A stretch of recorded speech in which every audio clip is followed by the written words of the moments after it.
پر سکون حاصل کرنے کے لیے، نیند حاصل کرنے کے لیے غور کرتے چلے جائیں کہ اللہ کی نعمتیں جو اس کائنات کے اندر بھری ہوئی ہیں، ان میں سے ہر نعمت انسان کو سکون اور راحت پہنچانے، اس کی ضرورت اور اس کی سہولت کے لیے اللہ نے پیدا کیا، اور ہم روزانہ ان سے استفادہ بھی کر رہے ہیں۔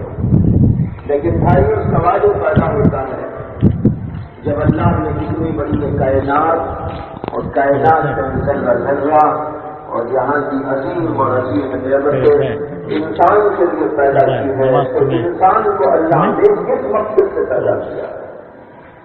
بہت سارے لوگ دنیا میں آتے ہیں، کھاتے اور پیتے ہیں، رہتے سوتے ہیں، کام دھام کرتے ہیں، تجارت اور مزدوری کرتے ہیں، مختلف اور کام کر کر کے دنیا میں جیتے چلے جاتے ہیں، لیکن ان کے ذہن کے اندر یہ بات کبھی نہیں آتی کہ ہم کیا کرنے کے لیے دنیا میں پیدا کیے تھے۔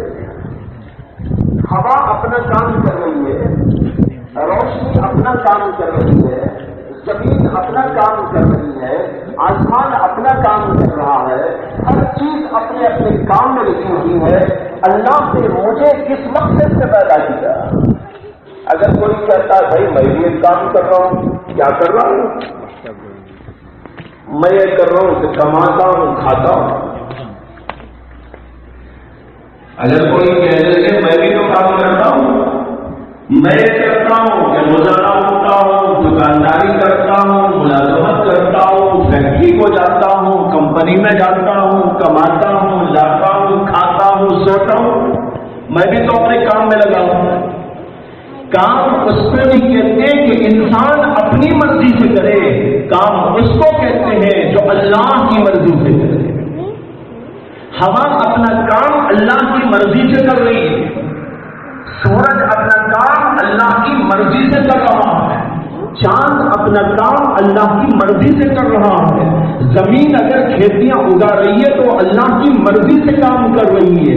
اسی طرح ساری مخلوقات اللہ کی مرضی کے مطابق اپنے آپ کو ڈھال ڈھال کر کام میں لگی ہوئی ہے، لیکن وہ انسان جو محض آتا ہے، کھاتا ہے، کماتا ہے، سوتا ہے، چلا جاتا ہے، وہ اپنی مرضی سے کر رہا ہے، وہ اللہ کی مرضی سے نہیں کر رہا ہے۔ اب یہ سوچئے کہ اللہ کی مرضی کیا ہے؟ ہاں، انسان کو کمانے کی ضرورت ہے، کھانے کی بھی ضرورت ہے، مختلف دھندوں کی بھی ضرورت ہے، اس کائنات کے نظام کو چلانے کے لیے ساری باتیں ضروری ہیں، لیکن یہ مقصد انسان نہیں ہے، بلکہ انسان کی تخلیق کا، انسان کے بنانے کا جو اللہ نے مقصد رکھا ہے وہ اس آیت کریمہ میں اللہ نے بیان کیا، جو میں نے شروع میں تلاوت کیا آپ کے سامنے۔ اللہ تعالیٰ فرماتے ہیں وَمَا خَلَقْتُ الْجِنَّ وَالْإِنسَ إِلَّا لِيَعْبُدُونَ، میں نے جنات اور انسانوں کو صرف اور صرف اسی کے لیے پیدا کیا ہے کہ وہ میرے بندے بنے رہے۔ اللہ کہتے ہیں میرے بندے بننے کے لیے ان کو پیدا کیا ہے۔ اگر وہ بادشاہ بھی بن جائے لیکن بادشاہت میں بھی میری بندگی کرے، ان کی بادشاہت نہیں بلکہ ان کی بادشاہت بھی میری بندگی کے لیے ہو، ان کا کھانا بھی میری بندگی کے لیے ہو، ان کا پینا بھی میری غلامی کے لیے ہو، ان کا سونا اور اٹھنا بھی میری بندگی اور غلامی کے لیے ہو۔ غرض یہ کہ میں یہ چاہتا ہوں کہ میرے بندے ہر چیز میں میری اطاعت اور فرما برداری کرتے ہوئے زندگی گزارے۔ اگر اس طریقے پر وہ زندگی گزارتے ہیں تو وہ اپنا مقصد پورا کر رہے ہیں، اگر اپنی مرضی سے جی رہے ہیں تو وہ اللہ کا مقصد پورا نہیں کر رہے۔ آج کا سب سے بڑا مسئلہ یہی ہے کہ انسان نے یہ سمجھ لیا ہے کہ مجھے دنیا میں آ کر میری مرضی پر جینا ہے، حالانکہ انسان کو اس کی مرضی سے جینے کے لیے نہیں پیدا کیا گیا ہے، بلکہ اس کو اس دنیا میں اللہ کی مرضی پر جینے کے لیے پیدا کیا گیا ہے۔ اسی کو اس آیت میں کہا لیعبدون، وہ میری بندگی کرے، میری عبادت کرے۔ عبادت کا ترجمہ میں نے کیا بندگی کرے۔ بندگی کا معنی یہ ہے اللہ کے غلام بن کے زندگی کرے۔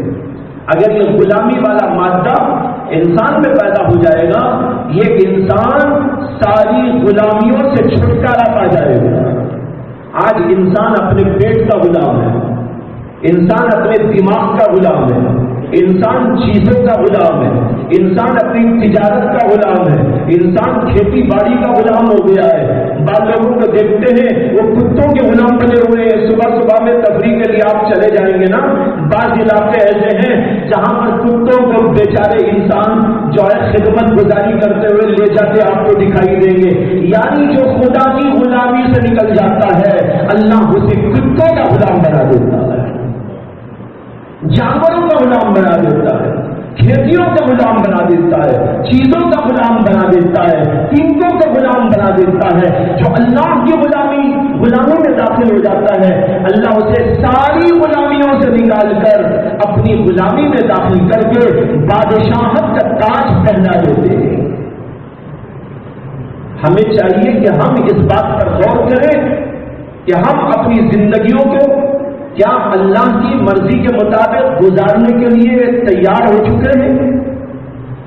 اگر نہیں تو ہمارے دلوں کے اندر ایک انگڑائی لینی چاہیے، ایک جذبے کی انگڑائی جو ہمیں یہ بتائے کہ ہم اپنی مرضی سے جینے کے لیے نہیں آئے بلکہ اللہ کی مرضی سے جینے کے لیے پیدا کیے گئے ہیں۔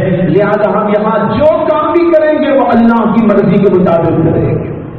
لیکن اب سوال یہ پیدا ہوتا ہے کہ اللہ کی مرضی کہاں سے معلوم ہوگی؟ اللہ کی مرضی یوں ہی بیٹھے رہنے سے نہیں معلوم ہوگی، پڑے رہنے سے نہیں معلوم ہوگی، بلکہ اس کو معلوم کرنے کے طریقوں کو استعمال کرنے سے معلوم ہوگی۔ اللہ نے اپنی مرضیات اور اپنی نامرضیات بیان کرنے اور لوگوں کو بتانے کے لیے اپنے پیغمبروں کو دنیا کے اندر بھیجا۔ انہوں نے آ کر ہم کو بتایا اللہ یہ چاہتے ہیں اور یہ نہیں چاہتے ہیں، اللہ یہ چاہتے ہیں کہ بندہ ایسا ایسا کرے اور اللہ یہ نہیں چاہتے کہ بندہ ایسا ایسا کر کے زندگی کرے۔ اللہ کے پیغمبروں نے یہ ساری باتیں لوگوں کے سامنے بیان کی تھی اور یہی آخری میں ہمارے نبی محمد عربی صلی اللہ علیہ وسلم نے بیان کی، اور یہ دو شکلوں میں ہمارے پاس موجود ہے، ایک قرآن کی شکل میں، ایک نبی اکرم صلی اللہ علیہ وسلم کی احادیث کی شکل میں۔ اب اگر کوئی چاہتا ہے میں دنیا میں اس آیت کے مطابق زندگی کروں، وما خلقت الجن والانس الا ليعبدون، کہ اللہ کی مرضی کے مطابق میری زندگی ہو، اللہ کی بندگی کے مطابق میری زندگی ہو، تو پھر اس کو چاہیے کہ وہ قرآن اور حدیث کا علم حاصل کرے۔ جب تک یہ علم اس کے پاس میں نہیں آئے گا اسے پتہ نہیں چلے گا کہ میرے نبی نے اللہ کا کیا پیغام ہم کو سنایا ہے، میرے نبی نے اللہ کی رضا میں کون کون سی باتوں کو گنایا ہے اور اللہ کی نامرضیات میں ہمارے سامنے کن امور کو رکھا ہے، یہ انسان کو پتہ نہیں چلے گا۔ اب معلوم ہوا کہ سب سے پہلا کام اللہ کے بندوں پر اس کی بندگی کے مطابق زندگی گزارنے کے لیے یہ ہے کہ وہ علم دین حاصل کرے۔ اگر علم دین حاصل نہیں کرے گا تو کبھی اسے پتہ ہی نہیں چلے گا کہ بھائی اللہ چاہتے کیا ہیں کیا نہیں چاہتے۔ ہو سکتا ہے جھوٹ بولے، ہو سکتا ہے کہ جو ہے رشوت کھا لے، ہو سکتا ہے کہ الٹا سیدھا کچھ کر ڈالے، ہو سکتا ہے کہ اللہ کی نامرضی کے کام کر کر کے دنیا سے چلا جائے اور اسے پتہ بھی نہ چلے کہ میں نے کتنا بڑا گناہ کا کام کیا ہے۔ بہت پہلے کی بات سناتا ہوں آپ کو۔ ایک جگہ پر میرا بیان تھا اور عنوان تھا زکوٰۃ۔ زکوٰۃ تو سب مسلمان جانتے ہیں، بلکہ میں تو سمجھتا ہوں زکوٰۃ ایک ایسا فریضہ ہے کہ مسلمان تو مسلمان، غیروں کو بھی معلوم ہے کہ اسلام کے اندر زکوٰۃ کا حکم ہے۔ لیکن جب میں اس کا بیان کر کے فارغ ہوا تو ایک صاحب اپ ٹو ڈیٹ وہ میرے قریب آئے، مصافحہ کیا اور اس کے بعد انہوں نے مجھ سے ایک عجیب بات کہی۔ انہوں نے کہا مولانا زکوٰۃ کا یہ حکم ہے اور زکوٰۃ کی یہ تفصیل ہے، مجھے خدا کی قسم آج ہی معلوم ہوا ہے، جبکہ ان کی عمر میرے خیال سے 60 سال کی ہوگی اس وقت۔ اب دیکھو وہ آدمی کیسے عمل کرے گا جب سے پتہ ہی نہیں۔ تو معلوم ہوا کہ ہمیں ایسے راستوں کو ڈھونڈنا چاہیے جہاں جانے سے پتہ چلے اللہ کا حکم کیا ہے، اللہ کی مرضی کیا ہے، نبی نے کیا پیغام دیا ہے، اچھائیوں کیا برائیوں کے بارے میں ہمارے ہمارے سامنے کیا تفصیلات رکھی ہیں، اگر یہ انسان کو پتہ چل جائے گا تو پھر وہ آگے کا کام کر سکے گا، ورنہ تو کوئی کام نہیں کر سکتا۔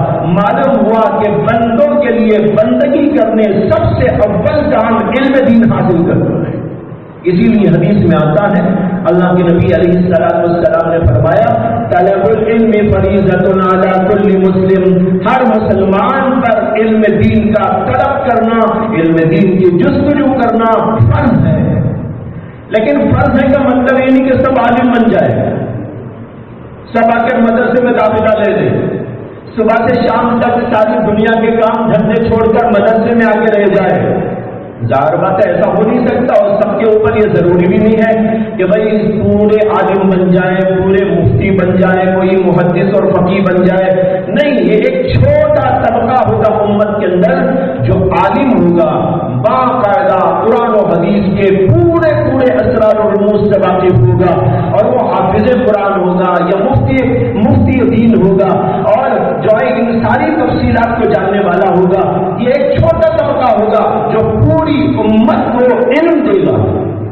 سارے لوگوں کو عالم بنانا ظاہر بات ہے ناممکن بات ہے، اور یہ اللہ نے فرض بھی نہیں کیا ہے، لیکن علم دین کا اتنا حصہ جس سے کہ آدمی کو اچھے اور برے کا فرق معلوم ہو جائے، جس سے کہ آدمی کو معلوم ہو جائے کہ میرے اللہ کی مرضی کیا، میرے اللہ کی نامرضی کیا، میرے نبی علیہ السلام نے اچھائی اور برائیوں کی کیا تعلیم دی ہے، جس سے ایک مومن بندہ اللہ کے حکم کے مطابق زندگی گزار سکے۔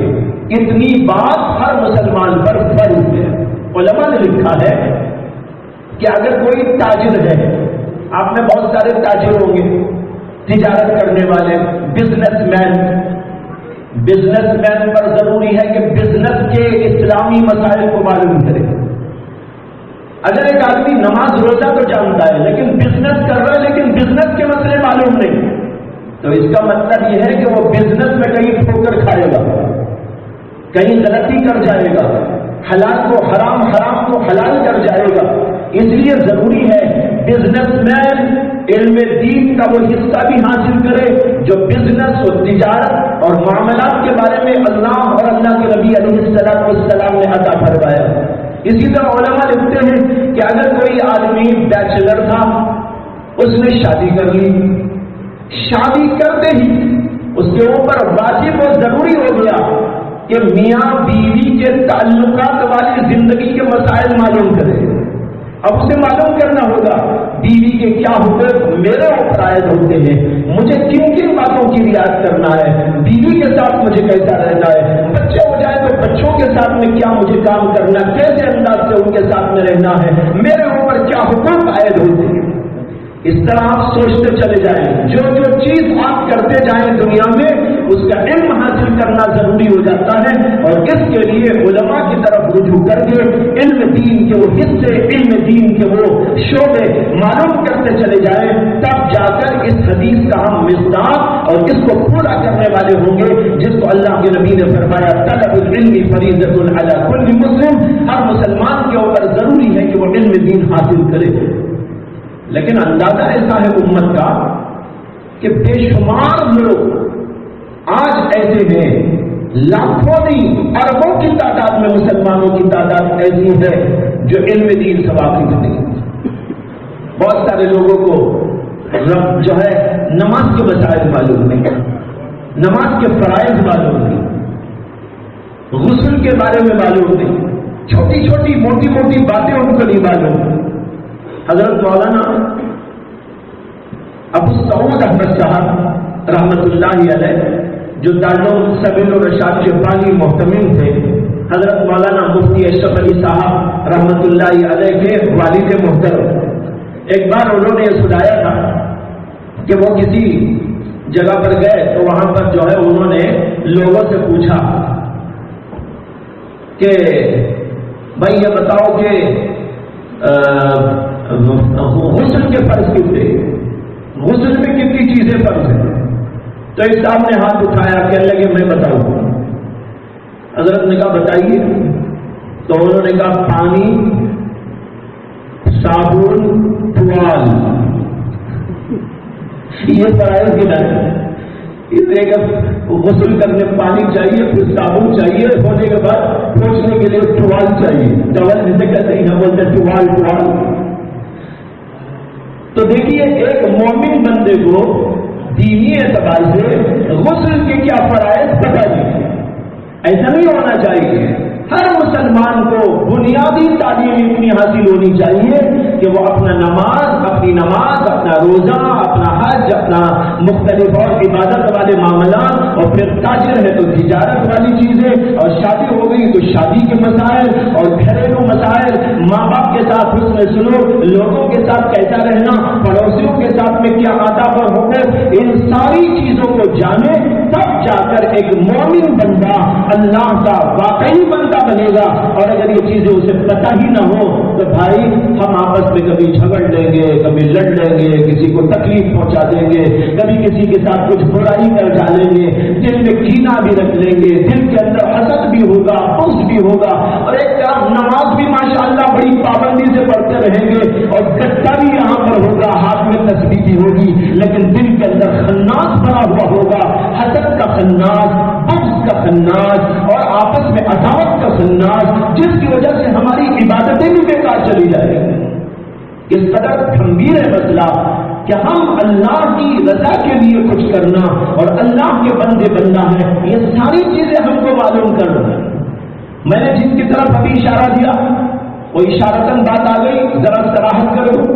میں نے ابھی عرض کیا کہ ایک آدمی پر ضروری ہے نماز کے بارے میں جانے، روزے کے بارے میں جانے، عبادات کے بارے میں جانے، عبادات کے بعد معاشرت کے بارے میں جانے، بیوی بچوں کے بارے میں جانے، ماں باپ کے بارے میں جانے، پڑوسیوں کے بارے میں جانے، اور پھر اسی کے ساتھ بزنس کر رہا ہے یا ملازمت کر رہا ہے تو اس کے بارے میں شریعت کے احکام و مسائل سے واقف ہو جائے، یہ سب ضروری۔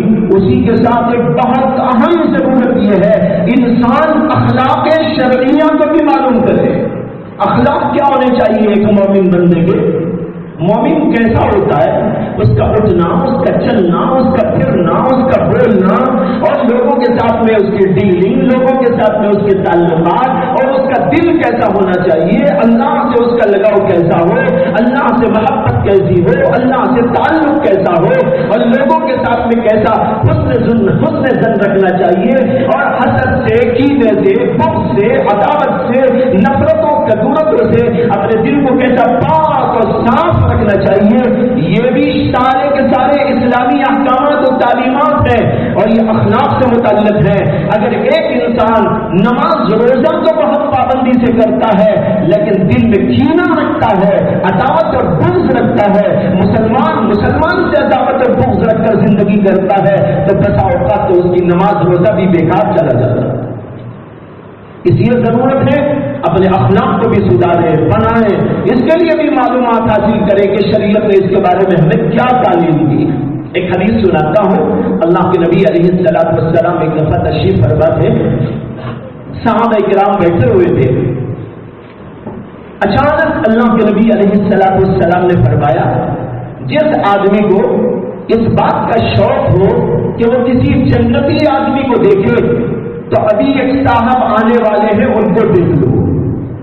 سارے صحابہ متوجہ ہو گئے کہ ابھی وہ کون ہوں گے جن کو اللہ کے نبی علیہ السلام دنیا میں بشارت دے رہے جنتی ہوگی۔ کچھ دیر کے بعد دیکھا کہ ایک صحابی ہاتھ میں لوٹا اٹھائے ہوئے، بغل میں اپنے جوتے دبائے ہوئے اللہ کے نبی علیہ السلام کی مجلس کی طرف آ رہے ہیں۔ تمام صحابہ نے ان کو دیکھ لیا، صحابہ سمجھ گئے کہ یہ ہے وہ جن کے بارے میں اللہ کے نبی علیہ السلام نے فرمایا کہ جنتی ہے۔ صحابہ نے شوق سے ان کو دیکھا، مجلس میں وہ بھی بیٹھ گئے، مجلس ہوتی رہی۔ مجلس کے اختتام پر صحابہ نے ان سے ملاقات کی اور لوگ چلے گئے۔ دوسرا دن ہوا، دوسرے دن بھی اللہ کے نبی علیہ السلام کی مجلس جاری تھی، پھر بھی آپ نے اچانک یہی فرمایا کہ جس آدمی کو جنتی کو دیکھنے کا شوق ہو تو ابھی ایک صاحب آنے والے ہیں ان کو دیکھ لو۔ اب دوسرے دن بھی دیکھے تو وہی صحابی آئے جو کل آئے، پھر تیسرا دن ہوا تو تیسرے دن بھی یہی قصہ ہوا۔ اللہ کے نبی علیہ السلام نے تیسرے دن بھی مجلس مبارکہ میں یہی فرمایا، اور تیسرے دن بھی وہی صحابی آئے۔ اب صحابہ کا شوق بڑا بڑھ گیا ان کے بارے میں کہ بھئی یہ کیسے بڑے عظیم صحابی ہے کہ اللہ کے نبی علیہ السلام نے 3 دن تک ان کے بارے میں بشارت سنائی کہ جنتی. جب مجلس ختم ہوئی تو ایک صحابی ان کے پیچھے پیچھے گئے. پیچھے پیچھے جانے کے بعد انہوں نے دیکھا تو کہا سلام کرنے کے بعد کہ میرا ایک مقصد ہے آپ کی طرف آنے کا. انہوں نے کہا کیا ہے؟ کہا کہ میرے باپ کا اور میرا تو جھگڑا ہو گیا ہے، اس لیے میں اب گھر کو نہیں جا سکتا. میرے باپ نے مجھے گھر سے نکال دیا ہے. میں یہ چاہ رہا ہوں کہ آپ اگر مجھے اپنے گھر میں جگہ دیں تو 1-2-3 دن آپ کے ساتھ میں رہ جاؤں. انہوں نے کہا بہت اچھا، تشریف لائیے، آپ میرے مہمان ہیں، جو میں کھاؤں گا آپ کو کھلاؤں گا، جو میں جہاں جو ہے آپ کو رکھنا ہے رکھوں گا، آپ کی خدمت کروں گا. چنانچہ وہ صحابی ان کے ساتھ گھر کو چلے گئے. ان کا مقصد صرف یہ تھا کہ ان صحابی کے حالات کو جانے جن کے بارے میں اللہ کے نبی علیہ السلام نے فرمایا ہے کہ جنتی. اب ان کے اعمال کیسے، اندر ان کا کیسا، گھر کے اندر ان کا ماحول کیسا، رات کی عبادت کیسی، اللہ سے ان کا تعلق کیسا، یہ اصل میں دیکھنے کے لیے انہوں نے ایک بہانہ تراشا تھا. وہ صحابی اپنے گھر ان کو لے کے گئے، جا کے کھلایا پلایا، پھر سونے کا وقت آیا تو سونے کے لیے جگہ دی. لیکن وہ سوئے نہیں، وہ ان کو دیکھتے رہے یہ کیا کرتے ہیں. دیکھا تو وہ بھی سو گئے، یہ بیڈ پہ پڑے ان کو دیکھ رہے، لیکن وہ صحابی سو گئے. پھر رات میں کبھی اٹھے 3 بجے 4 بجے، اور اس وقت میں انہوں نے تہجد پڑھی، دعائیں کی، پھر نماز کا وقت ہوا، نماز کے لیے آ گئے. یہ بھی ایسے ہی کرے، وہ بھی ایسے ہی کرے. پھر دوسرا دن دیکھتے رہے، دن بھر یہ کیا کرتے ہیں. دیکھا تو کمانے جا رہے ہیں، کچھ اور مصروفیت ہے، بیوی بچوں کو لا کے دے رہے، کھانا پک رہا ہے، کھلا رہے ہیں، نماز کے وقت نماز پڑھتے ہیں، نوافل کی پابندی کرتے ہیں، چلتے پھرتے ذکر اذکار کرتے ہیں. لیکن کوئی خاص بات ان کو نظر نہیں آئی جس کی وجہ سے وہ یہ سمجھ سکتے کہ اللہ کے نبی علیہ السلام نے ان کو کیوں یہ بشارت دی اور کس بنیاد پر دی. ان کے سمجھ میں نہیں آیا. 3 دن گزر گئے. 3 دن کے بعد انہوں نے کہا کہ میں اب ذرا آپ سے گفتگو کرنا چاہتا ہوں. انہوں نے کہا کیجیے کیا. کہا کہ دیکھیے میں آپ کے گھر میں جو 3 دن آ کے رہا، پہلے کہا تھا میرے باپ کا کچھ جھگڑا میرے سے ہو گیا ہے. اصل میں کوئی جھگڑا وگڑا تو نہیں تھا، لیکن ایک بہانہ مجھے تراشنا تھا کہ آپ کے گھر میں رہنے کے لیے، اس لیے میں نے ایسا ایک بہانہ بنایا تھا. اصل میں یہ تھا کہ اللہ کے نبی علیہ السلام نے 3 دنوں تک آپ کے بارے میں بشارت سنائی تھی. جنتی کو دیکھنا ہو تو ان کو دیکھ لو، جنتی کو دیکھنا ہو تو ان کو دیکھ لو. میرے دل میں طلب اور طلب پیدا ہوئی کہ آپ کے اعمال کو اور اندرونی معاملات کو جانچو اور دیکھو. اس کے لیے میں نے بہانہ تراش کر آپ کے گھر میں قیام کیا تھا. میں 3 دن دیکھتا رہا، لیکن میری سمجھ میں نہیں آیا کہ اللہ کے نبی نے خاص آپ کو کس بنیاد پر یہ بشارت دی. باقی عبادت، نماز روزے کی پابندی، ذکر اذکار کا اہتمام، یہ تو سبھی صحابہ کرتے ہیں، سبھی لوگ ایسے موجود ہیں. بلکہ آپ سے بھی زیادہ عبادت گزار صحابہ دنیا میں موجود ہے. لیکن آپ کے بارے میں بشارت میری سمجھ میں نہیں آ رہا کہ کس بنیاد پر. انہوں نے کہا بھائی میرے عمل کو تم نے دیکھ لیے، میرا تو کوئی خاص عمل نہیں ہے. جو اللہ والا ہوتا ہے وہ اپنی بڑائی نہیں جتاتا، وہ کبھی یہ نہیں کہتا ہاں میں اتنا بڑا عمل کرتا ہوں، میں ایسا کرتا ہوں، میں ویسا کرتا ہوں.